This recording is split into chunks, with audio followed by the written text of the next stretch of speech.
My parents told me, your job's just a hobby. We don't need your money. So I stopped paying the mortgage. 2 weeks later, the house hit auction. Hey there. We're working hard to hit our first 1,000 subscribers. If you love true, emotional stories, hit that subscribe button. It helps more than you know. Now let's get into the story. I've always known my parents didn't respect what I did for a living. I'm a freelance game designer, indie titles, remote contracts, a bit of consulting. It's not a 9 to 5 suit and tie job, but it pays well. And I love it. That should be enough, right? Well, to them, it never was. The real work is physical labor type. They don't understand tech. They call my job sitting at a computer all day, like I'm just watching YouTube and eating Cheetos. I used to laugh it off, until it started costing me more than just patience. A few years ago, my dad got really sick, heart issues, then complications with his kidneys. Bills piled up. My parents weren't doing great financially, and their mortgage was falling behind. So I offered to help. Quietly. I didn't want thanks. I didn't need a gold star. I just didn't want them to lose their home. We refinanced the mortgage under my name. My credit was good. I handled the payments. They kept the deed, probably so they could keep feeling like they were still in charge. And that was fine with me. I figured if I ever needed it legally, I'd have the paperwork to show the truth. For 3 years, I paid it off like clockwork. Every month. Never missed. Never even told anyone. Not my brother. Not extended family. Not my parents' church friends. I even fixed up parts of the house with my own money. New HVAC. Bathroom renovation. Lawn work. I did it because it was the right thing to do. Because I thought that, on some level, they knew and appreciated it, even if they never said it out loud. But oh boy, I was wrong. The turning point came at a 4th of July barbecue. Family was over, burgers were on the grill, and we were all hanging around the backyard table. My cousin asked how work was going. I said, actually pretty good. Closed out a mobile project last month and just started consulting for a mid-sized studio. And that's when my mom laughed. Loud. Like, actual snort kind of laugh. Then she said, it's cute how you call it work. I mean, it's more of a hobby, right? We don't need your money. She said it in front of everyone. People chuckled awkwardly. I just stared at her. I didn't say a word. Just kept eating my coleslaw and sipped my drink. And right then, I made a quiet decision. If they don't need my money, they're not going to get it anymore. No fight. No warning. The next business day, I logged into my bank account. I canceled the automatic mortgage payment. Then I sat back and waited. Let the house handle the talking for me. I thought it would take longer. Maybe a month or 2.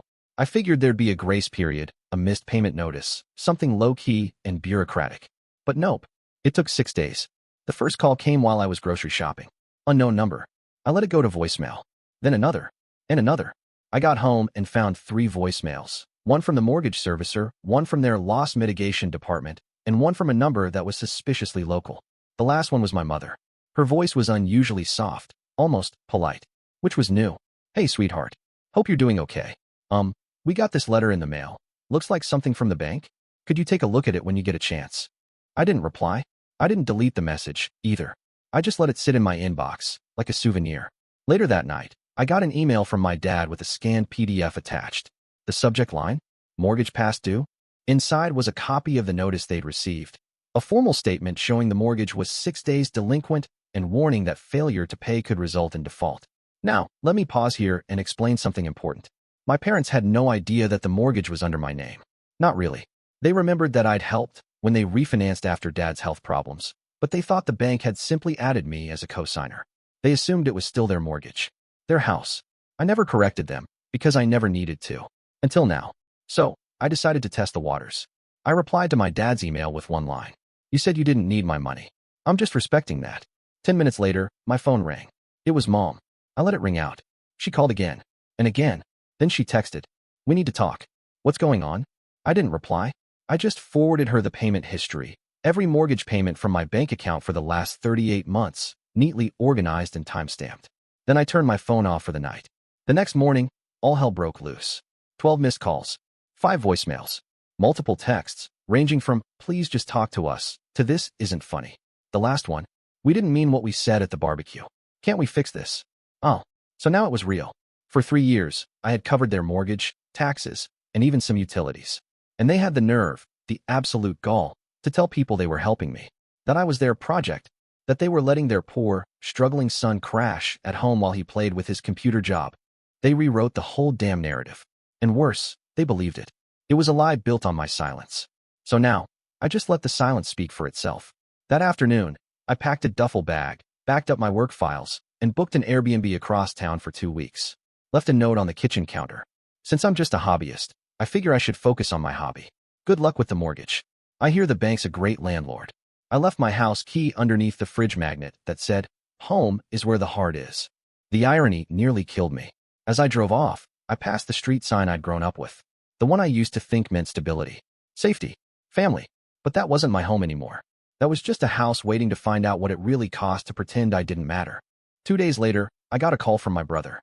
He's younger, 26, newly married, still thinks our parents are saints. He said mom was in a panic and dad wasn't sleeping. Apparently, the letter from the mortgage company wasn't the only thing that had arrived. They'd gotten a notice of intent to foreclose. It was official. The bank wasn't playing games. My brother tried to be diplomatic about it at first. "Look, I don't know what happened exactly, but maybe you could just help out one more time, just until they figure something out." I told him I hadn't lived there rent-free. I told him I'd paid more than he'd made in the last 2 years, just to keep their house from falling apart. And I told him the truth they didn't want anyone to hear. They never paid the mortgage. Not once.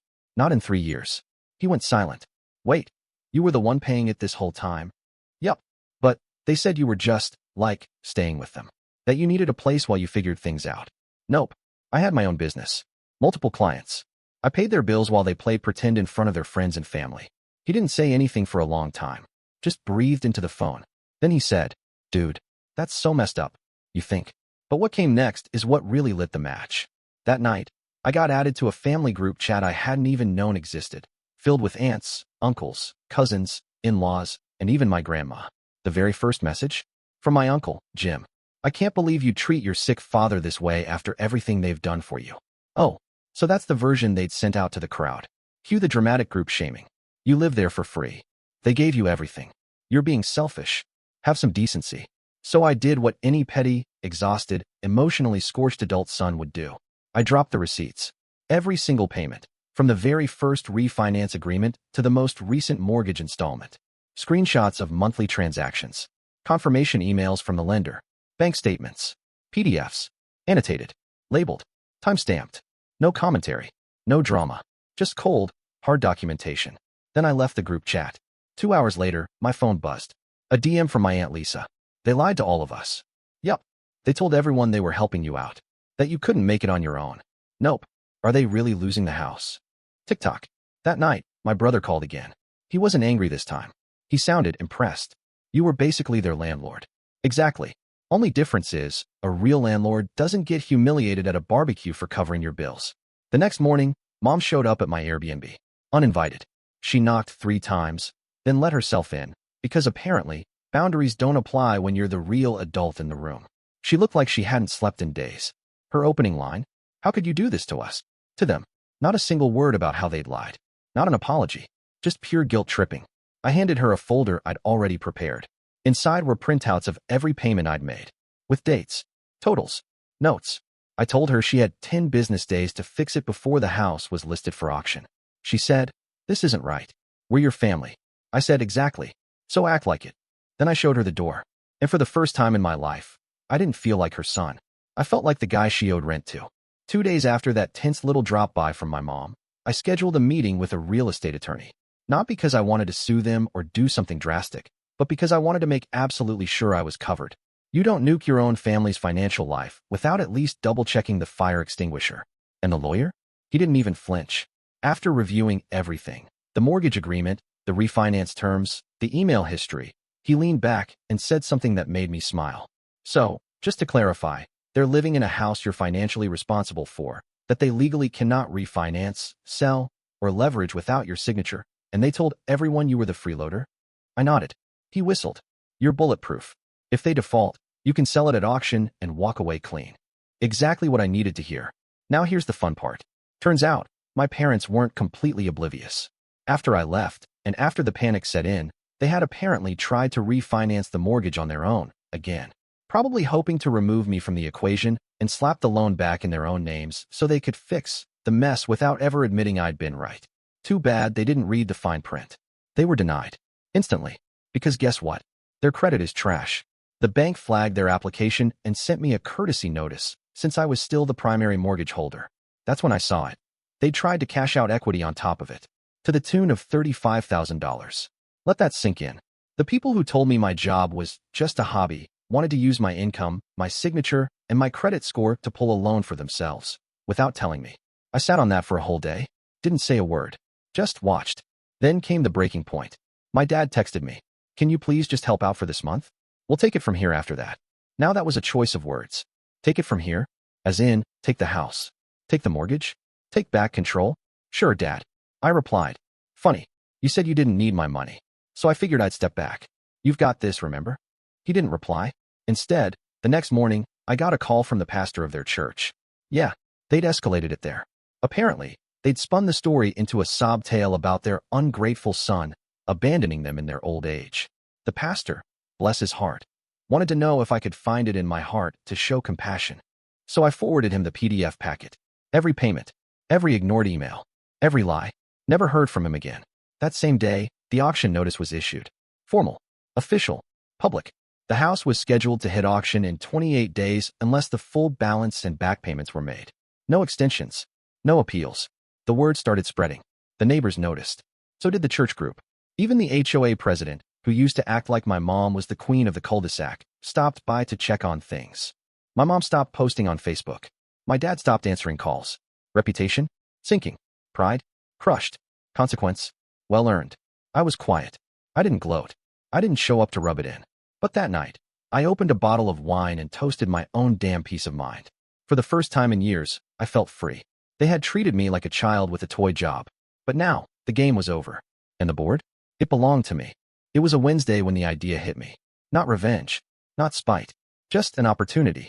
I was sitting in a coffee shop working on a UI update for a mobile game when an old friend from high school walked in, Derek. We'd never been close, but we were in the same economics class, and he always talked about flipping houses. I'd heard he'd made a name for himself doing quick cash buys, light renos, fast resales. Nothing huge. Just smart, quiet money.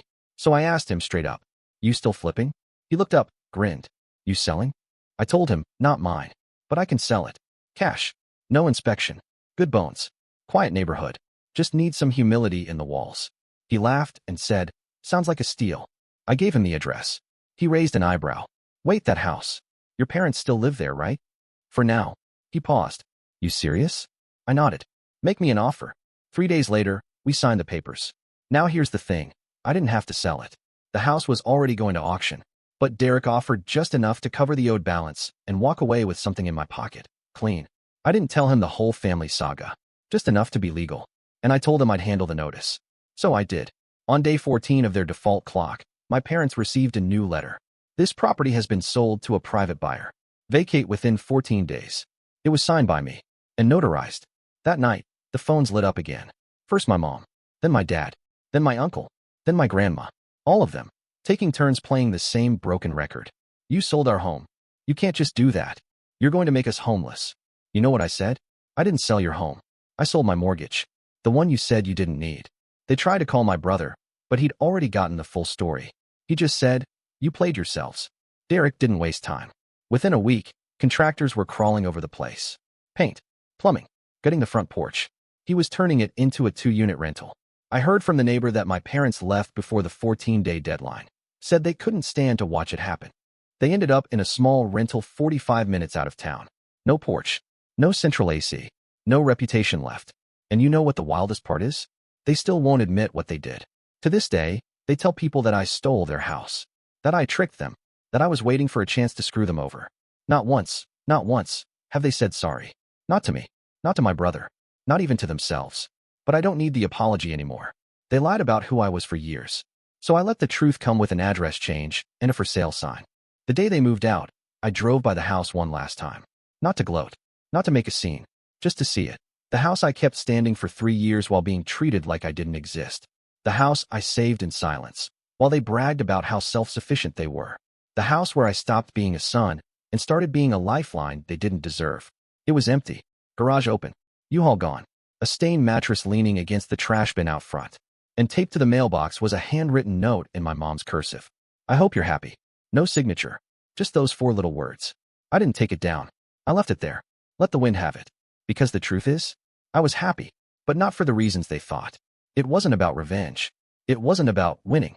It was about being free, free from their narrative, their entitlement, their smug little smiles at family events when they made jokes about my computer games. Later that week, I got one final message from my dad. Just a plain text. No emojis. No punctuation. Just raw bitterness. You'll regret this one day. I stared at it for a while. Then I did something petty, but deeply satisfying. I opened the voice memo app on my phone, hit record, and read the entire mortgage payment log out loud. All 38 months.